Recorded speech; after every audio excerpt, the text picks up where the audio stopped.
What if you woke up tomorrow and you were beautiful? What do you mean, what if? Yeah, what if you woke up and you were blonde, you had blue eyes, you were 5'11", you weighed 100 pounds, and you were beautiful? What would you do? Well, I probably wouldn't get up because I'd be too weak to stand. You're here to see Margaret Cho's tour, Beautiful, at the Paramount Theater. Tell me, what do you love about Margaret Cho? Oh, everything. What's not to love about Margaret Cho? Seriously. I mean, especially in Denver, it's one of the best gay communities ever, and I mean, she feeds us. That's the best way to put it. She's fresh. You know, she's pretty out there as far as obviously her lifestyle, and she's very, very funny. Why do Republicans hate gay marriage? Because they certainly don't hate gay prostitutes. I love that she's a crazy lesbian. She loves to have fun, and she's beautiful and amazing. She says anything she wants to. It's awesome. I love her. They found a new pope. I don't know how they do that. They get all the cardinals together and they play Vatican Idol. I just love her energy, her laugh, like just how much she enjoys herself when she's performing and everything. I like Ass Master, totally, and I can't do it. And then the stories about her mom, those are the best. And I like to leave my body, and I fly everywhere. Many years ago, when I was young and younger person, I grew up and you were illegal material to watch. You were bad. Mom and Dad say, "Oh, that Margaret Cho, you rock." We're here with Margaret Cho. Thank you so much for taking time before your show begins to sit and visit with us. Of course, thank you. And just before we started, you let me know that you had been here several times, but have you ever been to this theater before? I have played the Paramount, I think, once before, maybe in 2003, I believe. But it's a beautiful, beautiful venue, and I'm excited to be back. I think it would have lent itself really well to your previous tour, The Sensuous Woman. Oh, yes, because it is such a beautiful burlesque show and this is a beautiful burlesque theater, so that would have been really amazing. Now, the current tour is called Beautiful. Can you tell me what the title means? And I know you've said that it's a little bit raunchier than some of the other shows. Well, yeah, this show is probably my most raunchy show to date, which is saying a lot, because a lot of my humor kind of tends to be that way. But it's so raunchy, I'm amazed myself, and so that's one of the reasons I should call the show Beautiful, because that's just beautiful to me, that it's just so hardcore, and I get worse as I get older, and I love it.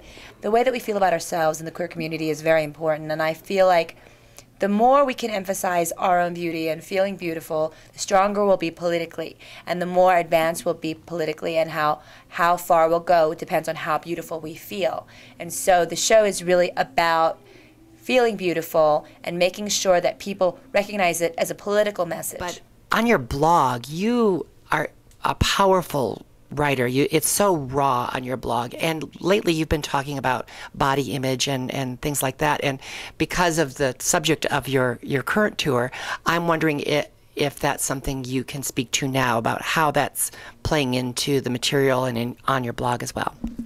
Well, I really love to talk about body issues because I have been through so many of them and dealt with them on such a deep level and had a lot of damage and a lot of bad experiences and felt really bad about myself for so long. So now I feel really good about the way I am and the way that I look, and I want people to feel this. I want them to skip over all the ugly duckling stuff. Like, we don't ever have to be an ugly duckling. We could always be beautiful. I'm not sure when it happened. You went from just being Margaret Cho, the very funny diva, to embracing the fact that you yourself are queer, is the word that you use. And was that tied together with accepting your body image and accepting the fact that you're queer? I think it was, yeah. Like, as I get older, I accept more about myself and I have less fear. When I was a very young comedian, I was like 17 or 18 years old, and I was doing some festival, and I was sitting in Leah Delaria's lap, the wonderful Leah Delaria, who I love. And I love butches.